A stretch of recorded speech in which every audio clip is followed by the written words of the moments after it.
So, PlayStation is firing people, Xbox is firing people. Almost all AAA development studios are currently massively firing people, massively underperforming, not enough sales, not enough revenue, not enough anything. And yet, somehow, even though this is happening, literally BioWare is almost dead. Ubisoft is literally dead. And yet, somehow, in my comment section, there are people, multiple people somehow, mind you, that are being like, oh, don't you worry about that. These layoffs are fine. This is actually good. In fact, this is just a switch to AI, you see. If you weren't such an idiot, you wouldn't say that this is bad. The switch to AI has been happening, first of all, for 5 years or something at this point in all of these companies. Two, I wish I was as stupid as you, my dear commentator, who's probably already commenting something about AI and something about these layoffs making sense and not being bad, and revenue going in the negatives also somehow not being bad, okay? I have said this once and I will say it probably a million times. Every single company that is on the open market, aka the stock market, and it develops a live service program, aka something like Netflix, something like the Game Pass, or the PlayStation equivalent of an even shittier Game Pass. It's all gonna go down in flames because it just needs to generate more money, but that's impossible. So all of this is gonna inevitably turn into a shit show. And this is what we're seeing here, despite some completely insane individuals constantly trying to fight for the multi-billion-dollar companies and saying, oh, it's actually all good. Did you know Assassin's Creed Shadows is on its way to sell 100 million copies? Just wait and see. I will wait, and I will see, and when I wait and I don't see, I'm gonna make a video making fun of you for being a moron. That's what I'm gonna do. It's an actual very good tactic that I have been doing for a long time at this point. Bend Studio just got rid of 30% of their team, and it's part of a pattern that's been over 1,000 PlayStation developers laid off over the last year and a half. Of course, all while the company is posting record profits. Delightful. Now, there is a reason why. What PlayStation are doing right now is they are quietly One thing that people who say this sentences, in my opinion, they don't understand what is profits. Profits is all the money minus expenditures, which means minus the people's salaries that they just let go. So, yes, record profits after record firing does make a lot of sense. restructuring the studios that built their empire because, as we've kind of all noticed, things really did go off track for a bit. Now, this is obviously being framed as a good thing, to investors, but the language that we'll see today does include some really nice quotes, like, quote, strong cost controls and rigorous budget oversight. That does imply that the changes will be good for short-term investor confidence. Perhaps not. Wait, what do you mean rigorous budget oversight? Budget oversight? Budget oversight is a negative thing, so now you're going to be rigorous about a negative thing? For the developers, perhaps not for the games, perhaps not for you. Now, I'm a gamer, you're a gamer, and you know what we're like. Yeah, we skip ads, especially whatever this is. Their news. You may be wondering why we're just seeing these changes now. Well, the reason why... Unless they sponsored me. All can be forgiven, man, to sleep if you just sponsored me. Not even that expensive. Is PlayStation just released their 2025 business report. It doesn't make for an exciting read, but there is important stuff in it. And here's what really matters. The longtime CEO, Jim Ryan, left a year ago, and the new leadership took over, and they're in the form of CEO and Studios head Herman Hulst. And they basically just laid out their vision of things to investors. Bro, what a screenshot. There's plenty to rip into, but also some unambiguous wins, so I'm going to do those first. Mongolian PC gamers, good news, your time has come. So, Helldivers 2, Spider-Man 2, God of War Ragnarok, they are all playable on PC in Mongolia and a few other countries as well.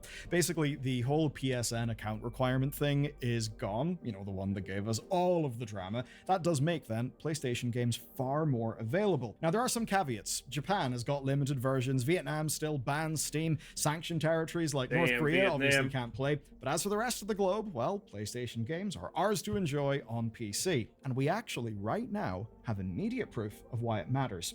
Stellar Blade just sold 1 million copies on Steam alone, right? That's pretty damn good. Obviously, it's a game that launched with no region locks, sales exploded, and analyst Daniel Ahmad pointed out a few other reasons why. The PC release has got more audio dubbing options, it runs really well, it's a great port even on lower end hardware, and well-adjusted regional. Bro, leave it to a games analyst to wrongly analyze the easiest thing ever. Stellar Blade is available on every region. Will that increase sales? Analysts be like, no, the fact that it has Chinese dubs, though, does some magically. Get the fuck out. Like, what is this stupidity? Pricing. And that matters in light of this, the big number. 53% of its Steam reviews are in Chinese. So clearly, going global actually does matter. Dropping the PSN restriction is a pretty big win for a lot of the world. And with that covered, these people are being paid so much more than me, so much more than all of us, in fact. And yet they can't get something as simple and as good game released in all of the world, not only 1/3 of the world, makes more money. Yeah. It's insanity. we can now dive into the major findings from the report. More PC ports are coming, it's clear that stuff's working real well for them now, but Herman, the studio's CEO, said that they will be, quote, thoughtful about how they do that. And there is a reason why. One of those reasons I'd say is Microsoft are kind of weak, they're dominating hardware, and ultimately, what they need is for the PlayStation hardware platform moat to stay strong. Of course, that ain't great news if you don't own a PlayStation, but I'd actually argue that a requirement to simultaneously ship on PC as well, that just increases the chances of everyone getting a bad port. You know, looking at you, Capcom, with Monster Hunter. So I think that's kind of fine. And there is a learning from it. Boys, again, friendly reminder, this is that Capcom will destroy itself waiting room, okay? Capcom's plan is unsustainable. And now Capcom is slowly but surely getting to a little bit more desperate methods to get the money, get the things, so they fulfill their obligations that I don't think even said on paper officially. But whatever. Dude, when Capcom starts to go down, it's gonna be a firestorm. That Sony are clearly willing to forego easy money now in favor of keeping their platform strong, I think actually does show a whole bunch of confidence in what they're doing. I mean, it's literally the game that Microsoft can no longer play. And here's what justifies that confidence. 5 years in, they have finally got more monthly active users on PS5 than on PS4. And to enthusiasts like myself, that's insane. I cannot imagine playing like a 2012, whatever it is, base edition console where everything is 10 pixels at 3 frames a second. Bro, my audio is not the best, Billiard, but I'm a one-person show, okay? You have a literal team and you still can't make a goddamn fucking filter that, filters out this sound? Can't hear it, can you? Because it's filtered out. He can't, though. What the hell is this? It's a bit absurd, but you get my point. But no, that old audience base was huge. So right now, it has ticked over. It still is close. It's somewhere between 50 and 60% of their combined 124 million monthly active users. But what really matters more to Sony is this. PS5 users spend significantly more money in things, which obviously stands to reason. Yeah, because they're like Zoomers and younger children. It makes sense. They bought a PS5.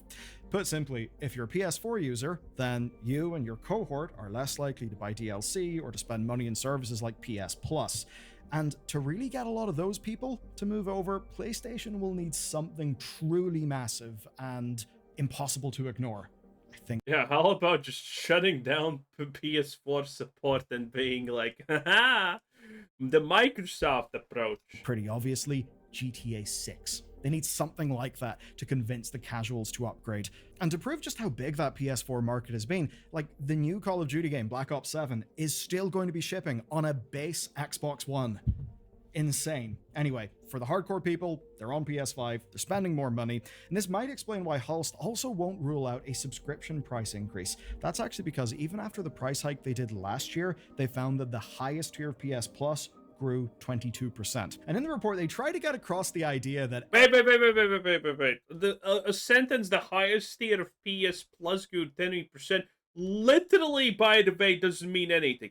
If you're saying you understood that sentence, congratulations, you didn't understand anything, because that sentence literally doesn't mean anything. All of those words should have words that are industry standardized. Well, not actually industry standardized, but PlayStation standardized with meaning behind them, because those words don't actually have concrete definitions in this context. So what the hell does that mean? 20% more ka-ching ka-ching? 20% what? Subscription PlayStation Plus Extra, 38%? Okay. Where is the 20% that we're talking about here? Content Premium Extra Essential. I have no fucking idea what this even is. Okay, 20, but it's up 20%, boys. That's good. Number go up is good. No, don't ask questions. Just consume product. It's up 20%, didn't you know? your PS Plus grew 22%. And in the report, they tried to Oh, get 22%. Oops.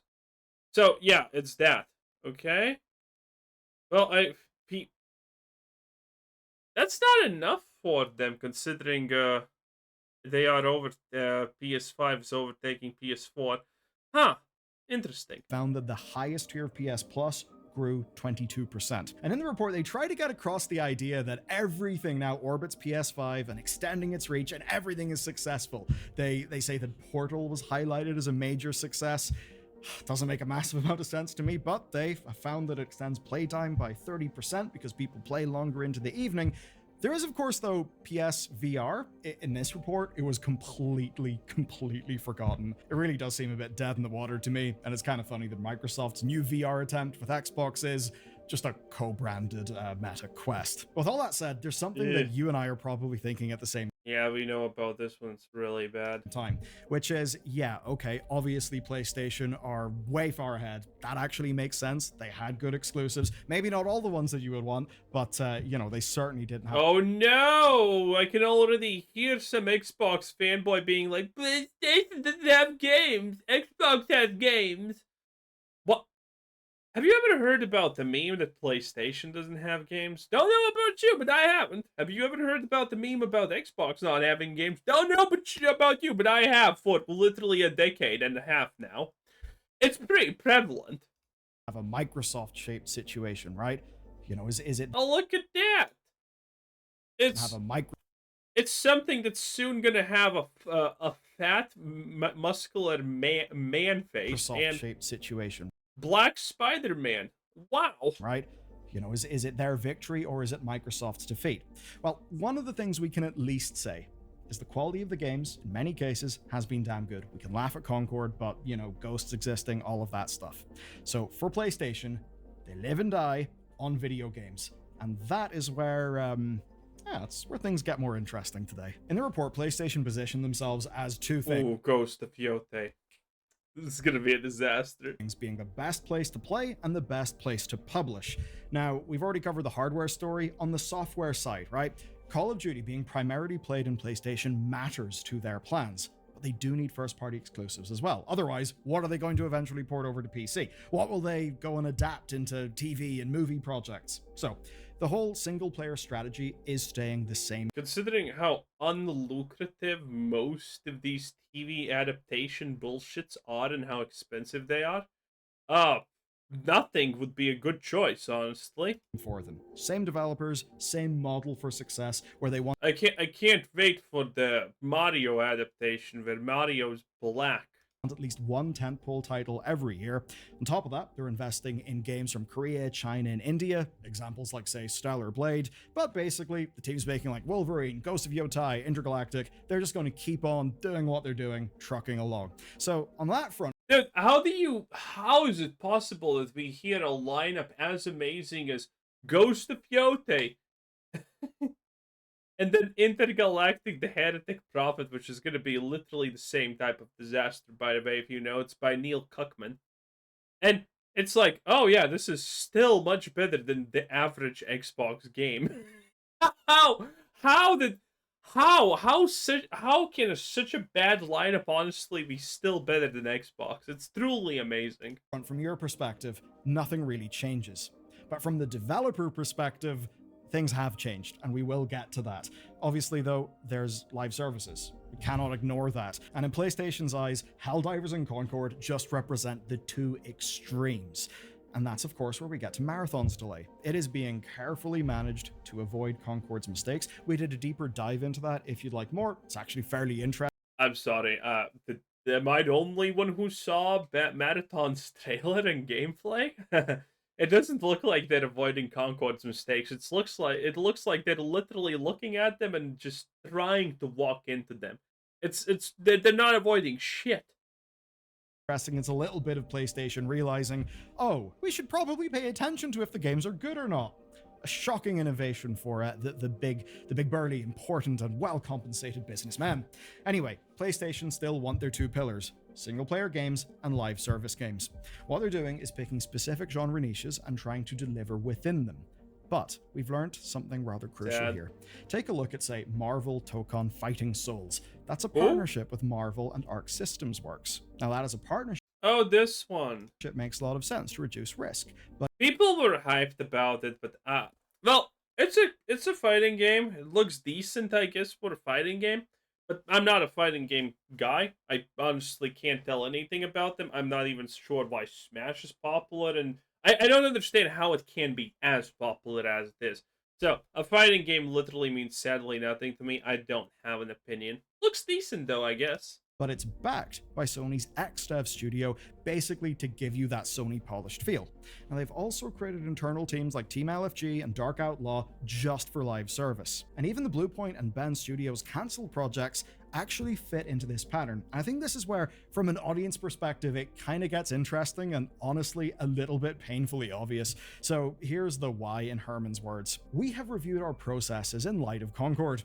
We need to deeply understand why the title failed. We must ensure we don't make the same mistake. What a mystery. Mistakes again. Damn, Herman, you took you a while, but yeah. Now, this, of course, is all coming as they're talking about Marathon's. Again, Concord costed more than 400 million. The acquisition of the company and the game itself. 400 milli, boys. That's a lot of money. You can buy probably at least 3 Cokes with that. And Concord had like, I don't know, 1K peak players. If that, it was really bad. And most of them were the dev team themselves, which makes it extra hilarious. And they thought that they're making the next GTA, the next Call of Duty. Holy, they thought that they have the world on lockdown. Turns out they didn't. Who would have expected, you know? But yeah. How can you ever look at Concord and be like, oh shit, this is going to be the future? And they gaslighted Sony in actually believing they're dumbasses. Can you imagine that? That is insanity.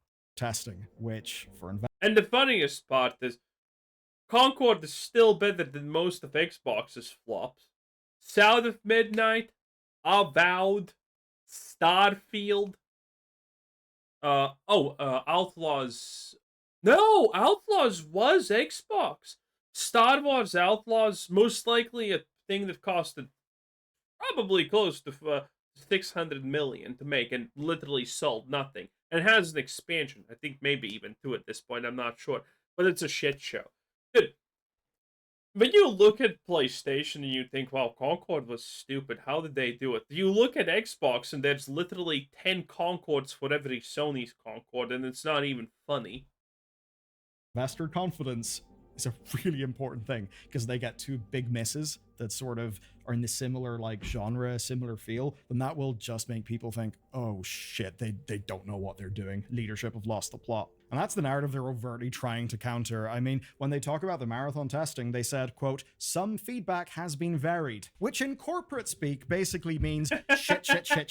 We need to put a lot more work into this. He's just never going to say it like that. But basically, it's going to be constant testing, iteration, more testing. That's how they're framing all of this stuff. It does There's literally nothing that can save Marathon. It looks like a shit show. It is a shit show. It's a joke. actually make sense. It is what is best for investor confidence. Also, you know, for players, because funnily enough, the game has to be good, you know, broad strokes, for both the investors and the players to actually be happy. Now, what that's led to then is a lot of PlayStation-led changes to how developers work. And this is all part of the wider, but more subtle shift since Jim Ryan left. What does all this fluff actually mean? Well, basically, Sony won't let another Concord reach the public without central leadership. That's the important thing, having more of a say in the matter. That means fewer risks, that means fewer surprises, and it's an ideology that is spreading company-wide. Outsourcing, co-development partners, top-down portfolio management, it is all implying more business control over developer plans, which in so many ways can sound awful, but we do have a lot of examples of developers, well, going nowhere fast, and that leading to loads of problems, and ultimately... Oh, jeez,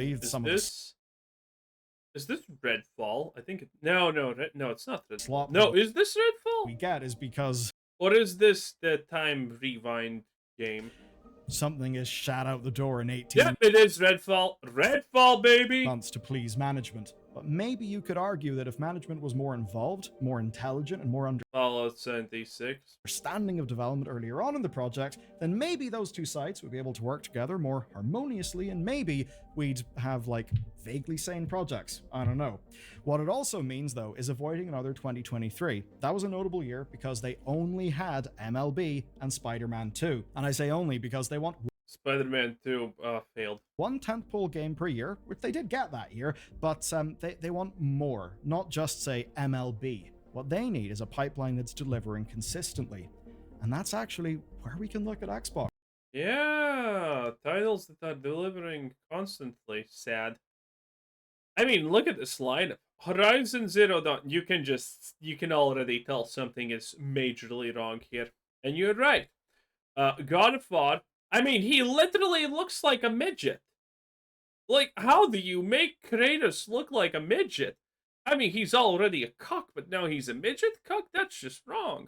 Spider-Man 2, Astro Bot is pumping. Death Stranding, well, Death Stranding is Death Stranding, I guess, but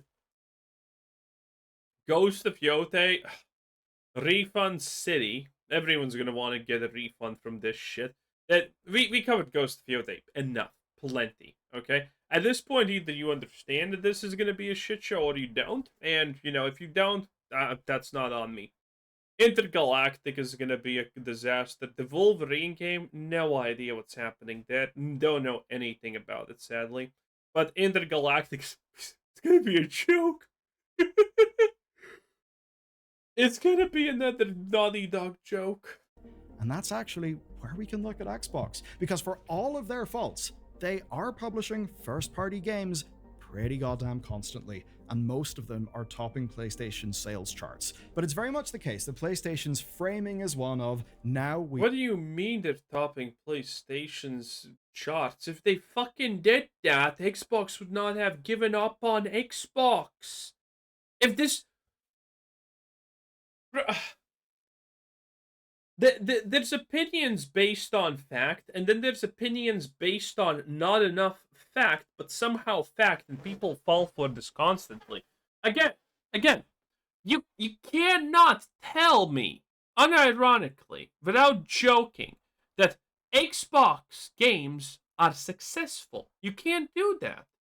If they were successful, Xbox would have not given the fuck up on trying to fight PlayStation with their hardware, because that would mean Xbox sales would be higher than PlayStation if Xbox was so good. And yet, it's not happening. It didn't happen. The exact opposite happened, in fact. So, stop trying to tell me. I'm so tired of these people saying, oh, Xbox is doing great. They're firing people, they're closing studios, their new games are a disaster. Everyone laughs about them. They're constantly, literally reporting in their fiscal fucking year summaries that they are not making enough money, that things are underperforming. And they have to fire people to create a little bit of a plus at the end of the day. And you're still trying to tell me, oh, Xbox is doing great. The fucking cope is insane. We are being more involved, more informed, and we're not just piling lots of money into developers purely in hopes and dreams.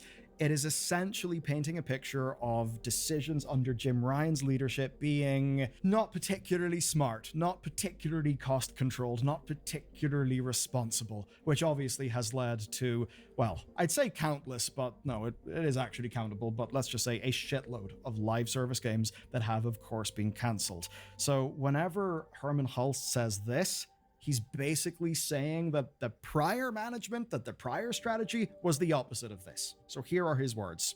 Strong cost controls, more rigorous budget oversight, an evolved portfolio framework for informed choices, balancing profit potential with associated risks. That's what he says he's going to start doing. That's what he's basically accusing the prior era of. If you want to see some of that corporate doublespeak in action, here's one example. Bend Studio and their 30% layoffs. Their live service game was cancelled after it went through the new look at that. It's Jason Schreier. The one that's that's like, oh, go woke, go, oh, not broke. Oh no, broke still. Oh, what a loser. Anyway, I am so done with this. That was Billiard, 10 out of 10. Bye.